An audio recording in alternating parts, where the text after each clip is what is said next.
لا حول ولا قوة إلا بالله العلي العظيم. أعوذ بالله السميع العليم من الشيطان اللعين الرجيم.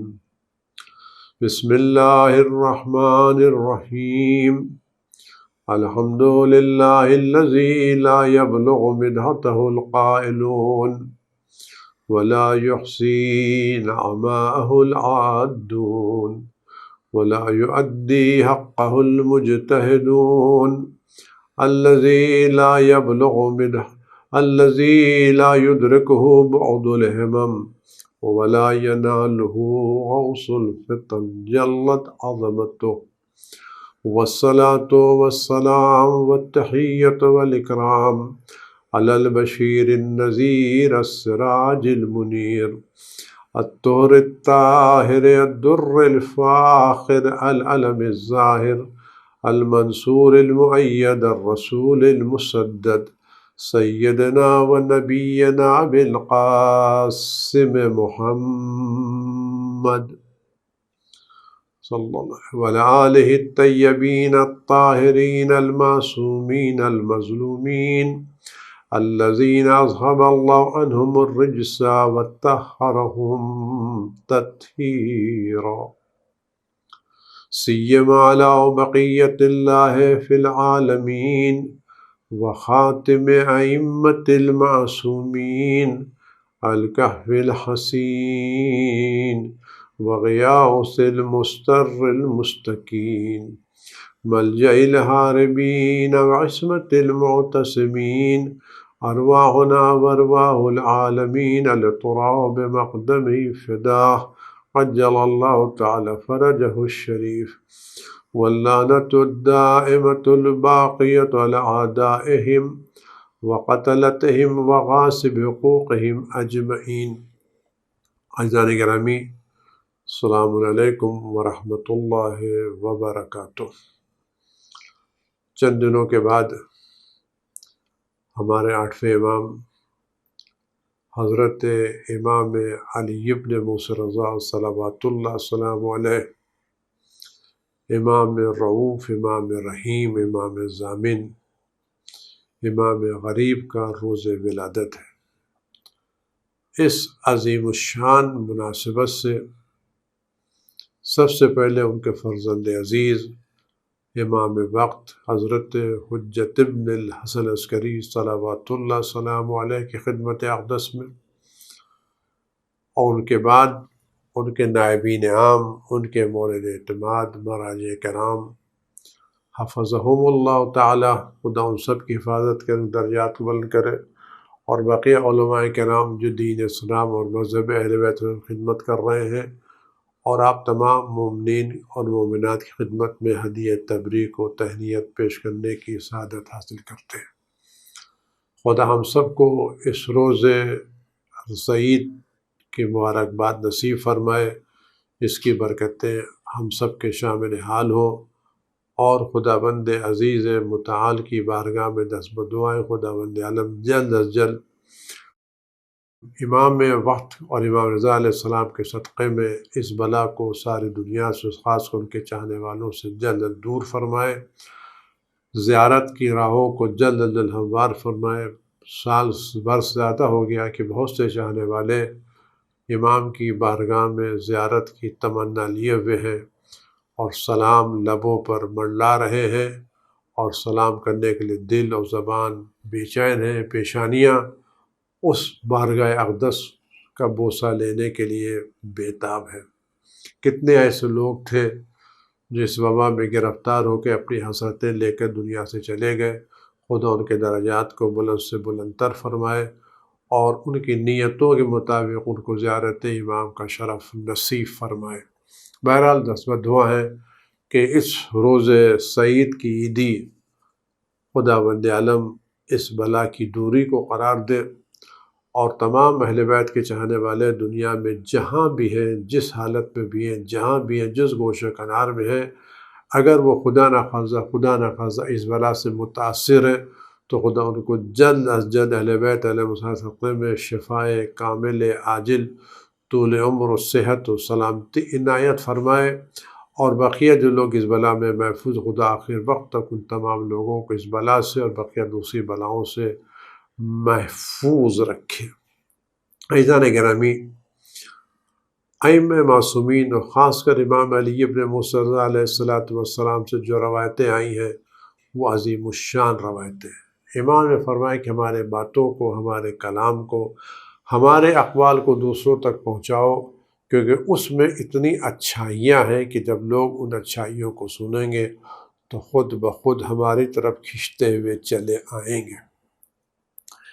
ائمہ معصومین علیہ السلام نے اپنی روایتوں میں بہت زیادہ امامت پر زور دیا ہے۔ اس کی وجہ ہے کہ امامت وہ عقیدہ ہے کہ یہی عقیدہ انسان کو ساری تحریفات سے، سارے انحرافات سے محفوظ رکھتا ہے۔ اگر کوئی امامت اہل بیت علیہ السلام کا قائل ہے اور صحیح معنی میں ان کے در سے وابستہ ہے تو اس کی توحید بھی درست ہے، اس کا عقید عدل بھی درست ہے، اس کا عقید نبوت بھی درست ہے، عقید امامت بھی درست ہے اور عقید قیامت بھی درست ہے۔ نہ صرف عقائد کی منزل بلکہ جو اہل بیت علیہ السلام کے در سے وابستہ ہے، ان کی امامت اور ولایت کا قائل ہے، ان کی محبت سے اپنے دلوں کو منور کیے ہوئے ہے، اس کی نمازیں بھی درست و قابل قبول ہے، اس کے روزے بھی درست و قابل قبول، اس کے جملہ اعمال خداوند عالم کی بارگاہ میں قابل قبول ہے۔ اہل بیت علیہ امامت اور ولایت عقائد کی بھی تصحیح ہے اور اعمال کی بھی تصحیح ہے اور اخلاق کی بھی تصحیح ہے، اور وہ تمام حضرات جو کسی بنا پر اہل بیت کی ولایت سے منحرف ہیں یا دور ہیں یا ان کو اس اعتبار سے تسلیم نہیں کرتے جو خدا نے معین کیا ہے۔ یہ بات تھوڑا عرض کر رہا ہوں کہ اہل بیت سے کو چاہنے والے تو بہت سے لوگ ہیں، بہت سے لوگ اہل بیت کی محبت کا دم بھرتے ہیں، ان کے فضائل و مناقب میں لوگوں نے کتابیں بھی لکھی ہیں اور ان کی محبت کا اعلان بھی کرتے ہیں، لیکن ان کو ولی خدا، حجت خدا تسلیم نہیں کرتے۔ یعنی ان کو ایک متقی، پرہیزگار، بافضل و باکمال اہل بیت تصور کرتے ہیں اور ان کے فضائل و مناقب کا دم بھرتے ہیں، ان کی محبت کے بھی قائل ہیں اور ان کے دشمنوں سے نفرت بھی کرتے ہیں، لیکن ان کو ولی خدا نہیں سمجھتے۔ یعنی علی علیہ السلام کی ولایت کے قائل تو ہیں، ان کے فضائل کے قائل تو ہیں، ان کی عظمتوں کے قائل تو ہیں، ان کی قربانیوں کا تذکرہ تو ضرور کرتے ہیں، ان کی علمیت کے قائل ہیں، سب کچھ قائل ہے، لیکن ان کو رسول خدا صلی اللہ علیہ وسلم کا خلیفہ بلا فصل تسلیم نہیں کرتے۔ ان کو ولی تو مانتے ہیں لیکن حجت خدا تسلیم نہیں کرتے۔ حجت خدا کا مطلب کیا ہے؟ یعنی علی علیہ السلام کو درجہ نہیں جو خدا نے ان کو دیا ہے۔ حجت خدا کا مطلب یعنی علیہ السلام کی موجودگی میں کوئی دوسرا صاحب اختیار نہیں ہے، علیہ السلام کی موجودگی میں کوئی دوسرا صاحب منصب نہیں ہے، علیہ السلام کی موجودگی میں کوئی دوسرا صاحب امامت و خلافت نہیں ہے، کیونکہ یہ حق مخصوص ہے علی ابن ابی طالب علیہ السلام سے۔ تو جس علی سے محبت کرنا الگ مسئلہ ہے، اور ان کو وہ رتبہ و مقام دینا جو خدا رسول نے دیا تھا۔ رسول خدا نے علیہ السلام کے حکم کے فرمایا کہ میرے بعد یہ وصی ہے، میرے جانشین یہ ہے، تمہارے امام یہ ہے۔ تو اگر ہم رسول خدا کے بعد علیہ السلام کو وہ رتبہ و درجہ نہیں دیتے جو اہل بیت نے، جو اللہ اور رسول نے دیا ہے، تو ہم صحیح معنوں میں علی کو ماننے والے نہیں ہیں۔ محبت اس لیے کرتے ہیں کہ علی علیہ السلام کی ذات میں ایسی کوئی بات ہے ہی نہیں جس کی محبت نہ کی جائے۔ وہ تو اچھائیوں کا مجموعہ ہے، فضائل کا مجموعہ ہے، کمالات کا مجموعہ ہے، ہو نہیں سکتا کوئی اس سے محبت نہ کرے۔ تو محبت کرنا ایک الگ مسئلہ ہے اور ان کو بلا فضل رسول کا جانشین تسلیم کرنا ایک الگ مسئلہ ہے۔ اسی طرح سے بقیہ اماموں کا بھی مسئلہ ہے۔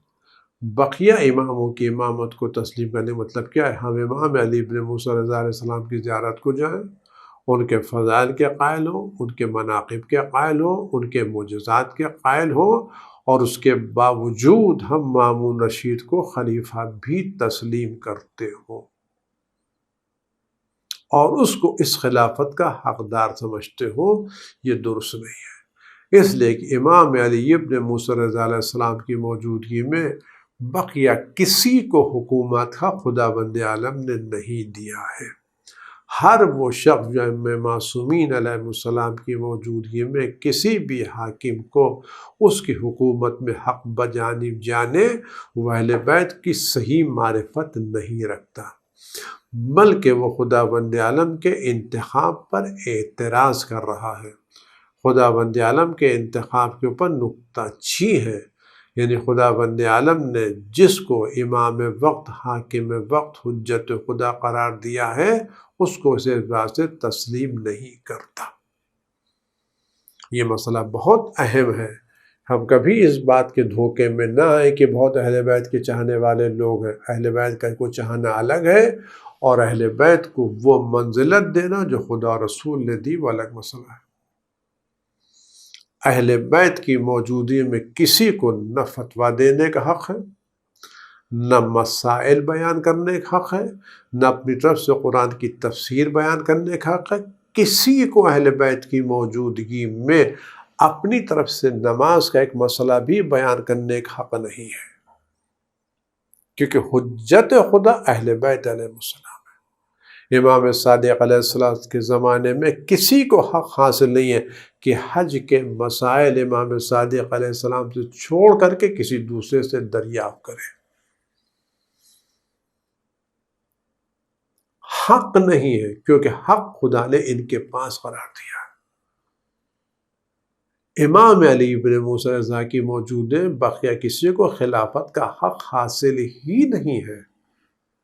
جب خلافت کا حق حاصل نہیں ہے تو خلافت کو پیش کرنے کا مسئلہ کیا ہے کہ مامون نے خلافت پیش کی؟ پیش وہ چیز کی جاتی جو کسی کا حق ہو۔ جب تم شروع سے اس پر غاصبانہ قبضہ کیے ہوئے ہو تو تم میں اگر واقع سنجیدگی ہے تو چھوڑ کے ہٹ جاؤ، چھوڑ کے ہٹ جاؤ۔ یہ میں دستبردار ہوتا ہوں، میں اس کے لائق نہیں ہوں، میں اس کا مستحق نہیں ہوں، میں نے غلط قبضہ کیا ہے، آپ کی موجودگی میں مجھے حق نہیں پہنچتا کہ اللہ نے چیز میرے قرار نہیں دی ہے۔ تو امامت اہل بیت کا مطلب صرف مسئلے مسائل نہیں، امامت والے اس پوری دنیا کی امامت، اس پوری دنیا کی حکومت، اس پوری دنیا کا اقتدار خدا نے اہل بیت کو عطا کیا ہے۔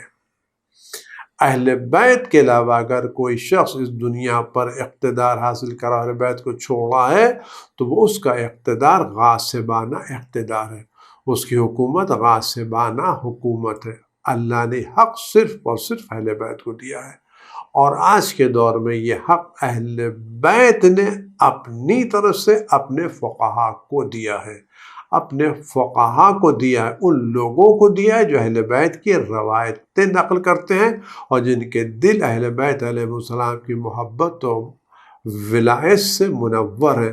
ان فقہا کو اہل بیت نے اپنے زمانے میں اختیار دیا ہے جو اہل بیت علیہ السلام کے خاک قدم کو اپنے سر کا تاج سمجھتے ہیں، بلکہ اہل بیت کے بلکہ وہ علماء، وہ فقہا جو اہل بیت کے غلاموں کے قدموں کی خاک کو اپنے سر کا تاج سمجھے، یہ وہ لوگ ہیں جن کو اس دور غیبت میں ائمہ معصومین نے ہم پر ولی قرار دیا ہے اور ہم پر حاکم قرار دیا ہے۔ اس بنا پر یہ اہل بیت کے در سے وابستہ ہیں، ان کی ساری عظمت، ساری منزلت، ساری بزرگی علم و عمل کے علاوہ جو ہے وہ اہل بیت کے در سے وابستگی کی بنا پر ہے، اہل بیت کے در کی غلامی کی بنا پر ہے، اہل بیت کے در کی جارو کشی کی بنا پر ہے۔ امام علی ابن موسیٰ رضا علیہ السلام نے امامت کے موضوع پر ایک طویل حدیث ارشاد فرمائی ہے۔ آپ غور کریں، اس امامت کے موضوع کو اگر ہم صحیح طور سے نقل کر لے جائیں اور امامت کی منزلت کو ہم صحیح طور سے سمجھ لے جائیں تو یہ بات خود بخود آ جائے کہ ہم دنیا کے کسی بھی شخص کو امام کے برابر کا درجہ نہیں دے سکتے۔ اگر امامت کی منزلت صحیح معنوں میں ہمارے دلوں میں روشن ہو جائے اور ہمارے دل و دماغ امامت کے مفہوم سے منور ہو جائیں تو آپ یقین جانیے ہم دنیا کے بڑے سے بڑے عالم ہو، فقیہ ہو، مجتہد ہو، محدث ہو، کوئی بھی ان کو اہل بیت کے برابر کا درجہ نہیں دے سکتے، نہ ایک کو بلکہ سب کو ملا کر کے بھی اہل بیت کے برابر نہیں قرار دے سکتے۔ اگر کوئی شخص کسی کو بھی اہل بیت کے برابر کا درجہ دے رہا ہے تو آپ یقین جانیں وہ امامت کی منزلت سے واقف نہیں ہے۔ میں چھوٹی سی مثال دے کر کے بات واضح کروں کہ اگر ان چیزوں کے بعد ان کو اہل بیت کا درجہ مل جاتا ہے اور ان کو برابری کا درجہ دیا جاتا ہے، اس کا مطلب کیا ہے؟ اس کی چھوٹی، اگر کوئی شخص کسی منزلت کے لیے، کسی کرسی کے لیے، کسی مقام کے لیے، کسی پوسٹ کے لیے اگر کہیں گورنمنٹ نے کسی نے پی ایچ ڈی کی شرط رکھی ہے اور کہ یہ کرسی، یہ منصب اس کو ملے گی جس نے فلاں مضمون میں پی ایچ ڈی کیا ہوگا، ڈاکٹریٹ کیا ہوگا، اگر اس کرسی اور منصب کے لیے پی ایچ ڈی کی ڈگری شرط ہے، اگر اب وہی منصب ایک پرائمری کے اسکول کے پڑھے ہوئے لڑکے کو دے دے، بلکہ اس کو دے دے جو ابھی پرائمری کے پہلے کے جی میں پڑھ رہا ہے، اگر ہم کے جی میں پڑھنے والے درجے کو وہی پوسٹ، وہی کورس دے دے، وہی کرسی دے دے اور وہ اختیار دے دے، تو پوچھیں اگر یہی کرسی کے جی کو دی جانے والی تھی تو پھر پی ایچ ڈی کی شرط لگانے کی کیا ضرورت تھی؟ اگر اس کرسی پر، اس ریاست پر، اس منزلت پر ایک کے جی کا لڑکا بیٹھ سکتا ہے تو اس میں پی ایچ ڈی کی شرط لگانے کی کیا ضرورت تھی؟ عقل بات قبول کرتے۔ تو اگر امامت کے درجے کو ہم بقیہ لوگوں کو اس منصب پر لے آ سکتے ہیں تو اس میں امامت میں عصمت کی حد لگانے کی کیا ضرورت تھی؟ اس امامت کے علم الہی کی ضرورت کیا تھی؟ اس امامت کے لیے افضلیت کی ضرورت کیا تھی؟ جب یہ درجہ گناہ گاروں کو مل سکتا ہے، خطا کاروں کو مل سکتا ہے، تو عصمت عظمیٰ کی ضرورت کیا تھی؟ جب یہ درجہ چند پڑھے لکھے لوگوں کو مل سکتا ہے تو علم الہی اور علم لدنی کی شرط کی کیا ضرورت تھی؟ اس میں رسول اللہ کی حدیث کی کیوں ضرورت تھی؟ علیہ السلام کی نص کی کیوں ضرورت تھی؟ غور تو کریں۔ یہ کیا ہے؟ یہ اس بنا پر ہے کہ ہم اہل بیت کی عظمتوں سے واقف نہیں ہیں، ہم امامت کے قدر سے واقف نہیں ہیں۔ آج کے دور میں ضرورت ہے دل کھول کر کے تحقیق کے ساتھ امامت کے مسائل کو لوگوں کے سامنے پیش کرنے کی، امامت کے مسائل کو بیان کرنے کی کہ امامت ہے کیا، درجہ امامت کیا ہے، فضائل امامت کیا ہے۔ امامت کی فضیلت ہم نہیں بنیں، امامت کی فضیلت امام ہی بنتے۔ امام علی بن زید فرماتے ان الامامت ہی منزلۃ الانبیاء، امامت انبیاء کی منزل ہے، وہ ورث الاوصیاء اور اوصیاء کی میراث ہے۔ ان الامامت خلافۃ اللہ، امامت اللہ کی نمائندگی ہے، امامت رسول خدا کی نمائندگی ہے، امامت امیر المومنین کی منزلت ہے، امامت امام حسن و حسین کی میراث ہے۔ اہل بیت کا مرتبہ بہت بلند ہے، بہت بلند ہے، واقعاً بلند ہے۔ یہ مقام امیر المومنین ہے، مقام کون؟ علی علیہ السلام کو رسول خدا کا ہمسر نفس رسول قرار دیا گیا ہے۔ امام حسین کون ہے؟ حسین منی وانا من الحسین کی منزل پر فائز ہے۔ امام حسن رسول خدا کے جگر گوشے ہیں۔ یہ لوگ فضیلت میں، منقبت میں، فضائل میں، کمالات میں رسول اللہ کے سے ملتے جلتے ہیں، یہ ان کے درجے کے لوگ ہیں، یہ مقامات ان کے مقامات ہیں، یہ فرزند رسول ہیں، یہ گوشہ رسول ہیں، یہ جگر گوشہ رسول ہیں۔ یہ صرف نسل کے اعتبار سے، خون کے اعتبار سے رسول سے قریب نہیں ہے، وہ تو قریب ہے ہی، قریب ہے اپنے فضائل کے اعتبار سے، قریب ہے اپنے مناقب کے اعتبار سے، قریب ہے خدا کی بارگاہ میں قربت کے اعتبار سے، قریب ہے اپنے درجات کے اعتبار سے۔ یعنی وہ شان، وہ عظمت جو خدا نے رسول اللہ قرار دی، اگر اس کی کوئی جھلک نظر آتی ہے قریب سے تو وہ جھلک ان پنجتن میں نظر آتی ہے، جناب زہرا میں نظر آتی ہے، امیر المومنین میں نظر آتی ہے، امام حسن حسین میں نظر آتی ہے۔ یہ درجات کوئی بلند کم درجات نہیں ہے، کوئی ان کا مقابلہ نہیں کر سکتا۔ اس صورت ہے ان الامامت زمام الدین، امامت دین کی زمام ہے، یعنی یہ امامت وہ ہے جو دین کو باندھے ہوئے ہے۔ جس طرح سے کچھ لڑکیوں کو لے کر کے کچھ چیزوں کو لے کر آپ ایک رسی میں باندھے، جب یہ رسی میں بندھی ہوتی ہے تو یہ گنٹھل بندھا ہوتا ہے، اگر یہ دھاگا ٹوٹ جائے تو چیز منتشر ہو جاتی ہے۔ تو وہ چیز جو ملت اسلام کو ایک نقطے پر جمع کر سکتی ہے وہ امامت اہل بیت، زمام الدین ہے، اس کا کنٹرول امام کے ہاتھ میں ہے۔ اگر آج لوگوں نے امت کی زمام، امت کی ذمہ داری اہل بیت کے ہاتھوں میں دی ہوتی تو اس وقت امت اس تنزلی اور اس ذلت کا شکار نہ ہوتی۔ فرماتے ہیں وَنِظَامُ الْمُسْلِمِينَ، امامت مسلمانوں کا نظام ہے، یعنی مسلمانوں کو کس تحت کے تحت؟ مسلمانوں کو خلافت کے نظام پر نہیں چلنا ہے، مسلمانوں کو امامت کے دستور العمل پر چلنا ہے۔ یعنی یہ امامت صرف شیعوں سے مخصوص نہیں ہے، ہر اس شخص پر امامت اہل بیت واجب ہے جو لا الہ الا اللہ محمد رسول اللہ کا کلمہ پڑھتا ہے۔ کیوں؟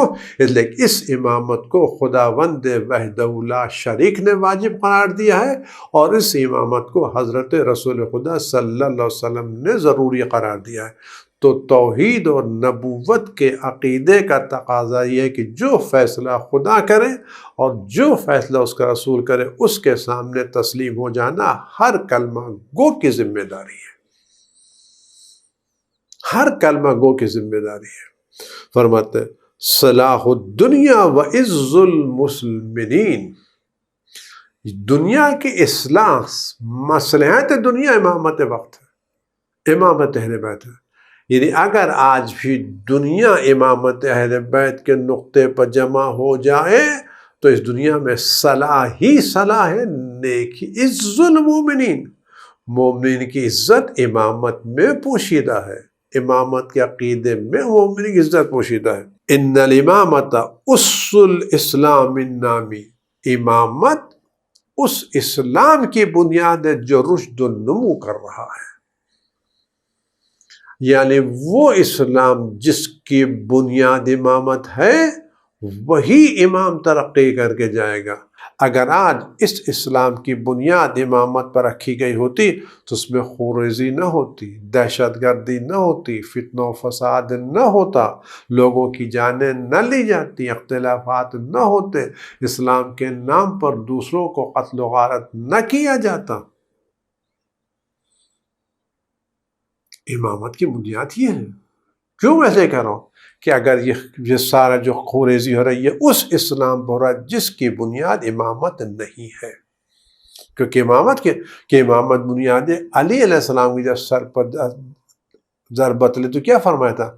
دیکھو اس قاتل نے مجھ پر ایک ضربت لگائی ہے، اگر میں زندہ رہ گیا تو میں خود فیصلہ کروں مجھے کیا کرنا ہے، لیکن اگر میں زندہ نہ بچا تو اس نے ایک ضربت لگائی، تم بھی ایک ضربت ہی اس پر لگانا، اگر ایک ضربت سے مر گیا تو مر گیا، ورنہ دوسری ضربت نہ لگانا۔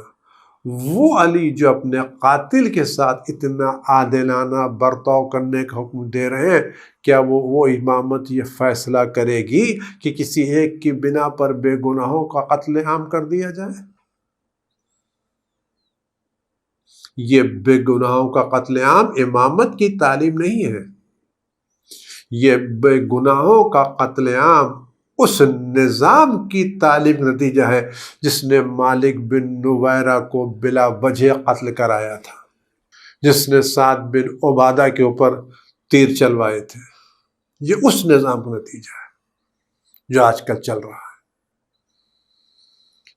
امامت کہ اسلام کی بنیاد امامت، اگر آج بھی اسلام کی بنیاد اہل بیت کی امامت ہو جائے، آپ یقین جانیے دنیا کا نقشہ بدل جائے گا۔ وفرح السامی، امامت ہی بنیاد ہے اور امامت ہی اس کی شاخ ہے، یعنی وہ دین اسلام جس کی بنیاد امامت ہے، اس کی فرع، اس کی شاخیں بھی صحیح و سالم ہے۔ بالامام تمام الصلاۃ والزکوٰۃ والصیام والحج والجہاد، امام کی بنیاد پر، امامت کے عقیدے کی بنیاد پر، امام کے عقیدے کی بنیاد پر نماز مکمل ہے، یعنی وہ نماز جس میں عقیدہ امامت نہیں ہے، خدا کی بارگاہ میں وہ نماز قبول نہیں ہے۔ وہ زکوٰۃ جس کا دینے والا امامت اہل بیت کا، اس کی زکوٰۃ قبول نہیں ہے۔ وہ روزہ، وہ حج، وہ جہاد جس میں امامت عقیدہ نہیں ہے، کوئی ایک چیز خدا کی بارگاہ میں قبول نہیں۔ خدا کی بارگاہ میں وہی عمل قبول ہوگا جو ولایت اہل بیت کے ساتھ انجام دیا جائے، اور ولایت یعنی اہل بیت کو رسول خدا کا بلا فصل جانشین تصور کر کے نہیں، اہل بیت کو رسول خدا کا بلا فصل جانشین تسلیم کرتے ہوئے، اور ان کے علاوہ کسی کو حق نہ دیتے ہوئے، جو تسلیم کرے گا اس کی نمازیں قبول ہیں، اس کے روزے قبول ہیں، اس کا حج قبول ہے، اس کی زکوٰۃ قبول ہے۔ توفیر الفے، آپ کی بنا پر فے یعنی ٹیکسز و صدقات اور امامت کی بنا پر حدود جاری کیے جائیں گے، احکام جاری ہوں گے، سرحدوں کی حفاظت ہوگی اور چیزوں کی حفاظت کی جائے گی۔ اس کے امام فرماتے ہیں کہ امام کیا ہے؟ کہتے امام جو ہے، الامام کالشمس التعالیہ المجللہ بن، امام ایک چمکتا ہوا سورج ہے جو اپنے سورج کی روشنی سے ساری دنیا کو منور کیے ہے۔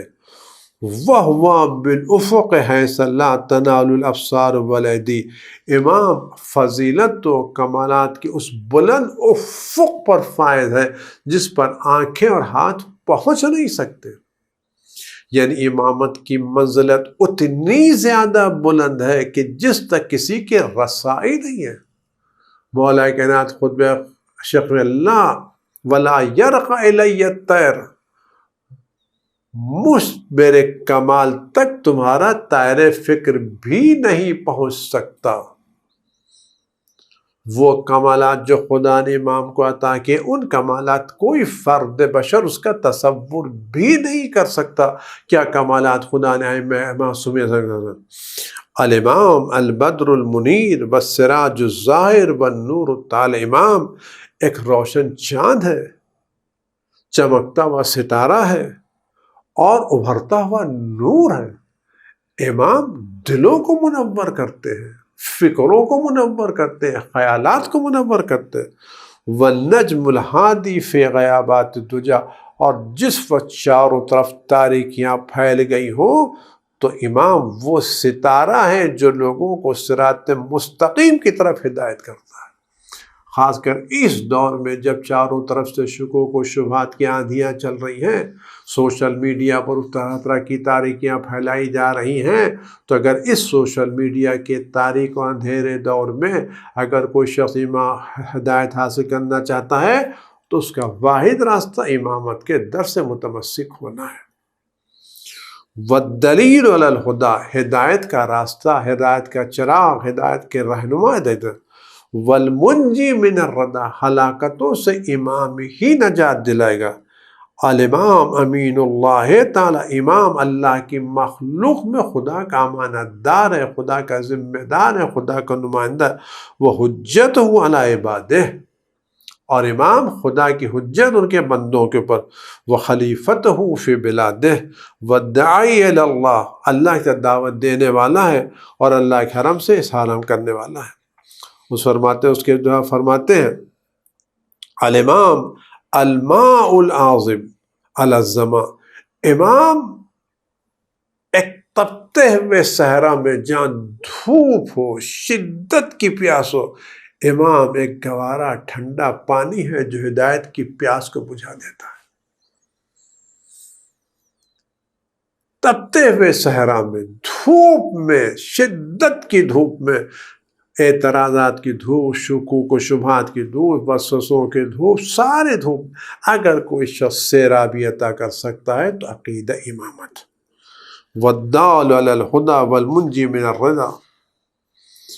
الامام النار، امام بلندی پر ایک روشن نور ہے، چراغ ہے. الہار لمصطفیٰ، اور جب ٹھنڈک لگ جائے تو امام سکون کا ذریعہ ہے، گرمی پہنچاتا ہے. آپ غور کریں، امام کیا ہے؟ شدید ترین دھوپ میں امام گوارا پانی، اور کڑکڑاتے جاڑے میں امام بہترین پناہ گاہ. یعنی سختی میں، نرمی میں، حالات میں، مختلف حالات میں اگر کوئی پناہ گاہ ہے تو امام. سخت ترین مراد نہیں، یعنی چاہے سخت ترین حالات کتنے ہی سخت ہو یا کتنی ہی سرد ہو، مختلف حالات میں اگر کوئی پناہ گاہ ہے تو امام. والدلیل فی المہالک، ہلاکتوں میں رہنمائی امام کرتے ہیں. من فارقہ فالق، جو امامت کو چھوڑ دے وہ ہلاک ہو جائے گا. الامام السحاب الماطر، امام برسنے والا بادل ہے. والغیث الحاطل، موسلا دھار بارش ہے. والشمس المضیہ، چمکتا ہوا سورج ہے. والسماء ذلیلہ، اور سایہ کرنے والا آسمان ہے. والارض البسیطہ، ہموار زمین ہے. والن، چارنے والا چشمہ ہے. والغدیر والروضہ، تالاب ہے. بہترین چیزیں ہیں. الامام العلیس الرفیق، امام بہترین مونس، بہترین دوست. والوالد الشفیق، امام مہربان باپ. والاخ الشقیق، ہاتھ بٹانے والا بھائی. والام البررہ بالولد الصغیر، اور ایک ماں جس طرح اپنے چھوٹے سے بچے، اس سے زیادہ امام اپنے چاہنے والوں سے محبت کرتے ہیں. والمحفظ لباد فی، اور امام لوگوں کو جہنم کی آگ سے بچانے والے ہیں. یہ تھوڑے سے فضائل تھے جو میں نے آپ سامنے امام علی بن السلام کی حدیث سے نقل کیے ہیں. اور یہ جتنی خصوصیتیں امام علی ابن موسیٰ رضا نے امام کے تعلق سے بیان فرمائی ہیں، یہ سب کی سب خصوصیتیں اپنے تمام کمال و جمال کے ساتھ حضرت ولی صلوات اللہ سلام علیہ کی ذات اقدس موجود ہے. یعنی اس وقت امام زمان حضرت حجت بن حسن کے عسکری کی ذات ان تمام خصوصیات کا مجموعہ ہے. یعنی وہ سارے کمالات جو امامت کے بیان کیے گئے، یہ سارے کمالات اس وقت ہمارے امام زمانہ کی ذات میں پائے جاتے ہیں. یعنی ان صفات کا حامل آج بھی زندہ ہے. ایک مجموعہ صفات کمال ہے جو ہمارے درمیان موجود ہے.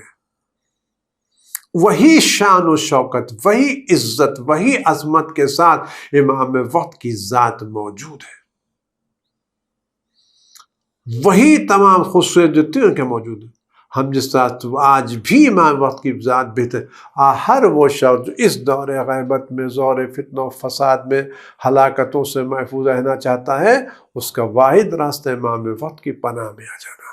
خدا ہم سب کو عقیدہ امامت کی صحیح بصیرت، صحیح معرفت عطا کرے، اور اس بصیرت و معرفت میں روز بروز اضافہ فرمائے، اور آخر دم تک ہمیں اس امامت کے عقیدے پر ثابت قدم رہنے کی توفیقات عنایت فرمائے، اور امام وقت کے دیدار کی زیارت ہم سب کو جلد جلد نصیب فرمائے، اور ان کے دست مبارک کا بوسہ لینے کی، اور ان کے قدموں کی خاک کو سرمہ چشم بنانے کے ہم سب کو سعادت نصیب فرمائے.